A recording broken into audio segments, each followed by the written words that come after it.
Hey up and welcome to Callums Corner. Welcome to a self-defense lesson. Now, this is specifically tailored, this video, for beta males to stand a chance in a combat situation. These are survival tips that may well keep you alive. Now, this video is tailored and designed and dedicated to my friend George Memeulous. We were tweeting each other the other day and he said he could do with a self-defense video. I'm sorry it's taken this long, mate. I wanted to do it. You know, I actually made my first meme as well on Twitter last week and George was so supportive, you know. He loved it, basically, he said. And that coming from a guy who is, you know, Memeulous, I felt that. So this is my way of kind of thanking you for everything. Right, okay, self-defense tips. Now, I say beta male, and I know George won't mind me saying that, because he's very, very short. And also, you know, obviously he hides his face and stuff. So we're not talking about kind of peak physical specimen here. I've spoken to a few people and I have ascertained his height is probably equivalent to me, kneeling down. So that's what I'm doing. I'm actually 6'5" myself. I don't know whether everyone knows that, probably you do by now. So for me, it's a very different mindset you need to put yourself in. What I've done is I've dedicated a couple of hours now. I've just been lying down here on the floor, kneeling up as well, you know, getting in my small kind of space, thinking what situations would George be in danger in. Now, I don't imagine day to day he's in that much danger, you know. He lives with another little YouTuber. I'm Alex, two teenage lads living together. The place probably reeks of stale masturbation and McDonald's. I don't imagine they get many guests. If he feels like he's in a kind of under threat from I'm Alex, I don't know whether that's the case. I can't imagine it would be, but for him, maybe just sprinkle Lego around your bed. That would probably be enough of a deterrent to see off I'm Alex. Again, in social situations every day, I don't see him being under much threat.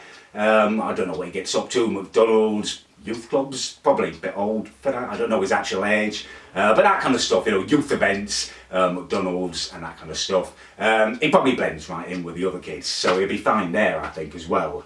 The one dangerous situation that I have assessed for you, George, would be through your YouTube videos. You know, you're taking a mick out of a lot of people. Little T is probably 14, 15 now. He's probably bigger than you.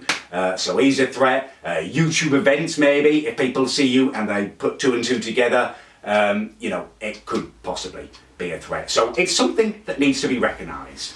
Now, what you need to do in combat situations is to strike fast, strike early, and make it count. Obviously, if you're getting into a combat situation, it should be because there's no other choice. Don't go looking for anything, you know, that's not a good idea for you. But if you've assessed it and it's going to happen, strike fast and get your retaliation in first. And I want you to go for a throat punch. Now, it's nasty, it's horrible, it is effective. And if you struggle with the whole fist thing, maybe you could just judo chop at the windpipe and practice it.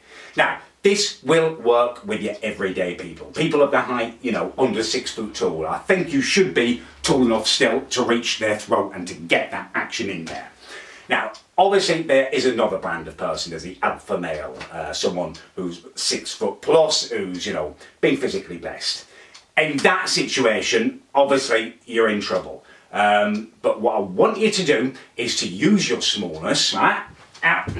Imagine a big man's coming at me. What I would be doing in that situation is to just thrust myself into their legs. Just make that dive straight in there, tangle myself within their legs and bring them down. Reduce that advantage, all right? Again, even on the floor, they're still going to have longer reach with their arms and legs. So I would go in close, get up personal, negate that advantage again, and I would strike in anywhere possible, whether that's pinching, Chinese burns, whether you're squeezing testicles, gouging, anything you can do, right? Like imagine yourself as a tiny little Yorkshire Terrier attacking a bigger dog, you know, a big dog, a Rottweiler or something. You know, the only chance it would have is to go for the eyes and the balls, and that's probably what you're left with. You know, you get some gouging in there, you get a squeeze, while they're temporarily disabled, you get the hell out of there. Now, there's no honour in fighting that way, and people will say that in the comments, I know that, but it will keep him alive. Right? That's what we're talking about. This is worst case scenario. You know, I'm not here posing, you know, teaching you all the fancy schmancy fighting techniques. No, I'm just trying to keep people safe. And that for me is the bottom line. Right. Okay, that is the end of today's self-defense video. Tomorrow or the next day, I will bring you a football video. You know, my experience with the kickoff. And I've got an exciting, well not exciting, but an interesting subject to talk about. But I won't reveal it here. I'm going to tease you a little bit. Right, if you enjoyed the video, please do leave a like. If you didn't, please do leave a dislike. Just be honest. And yeah, I'll see you tomorrow.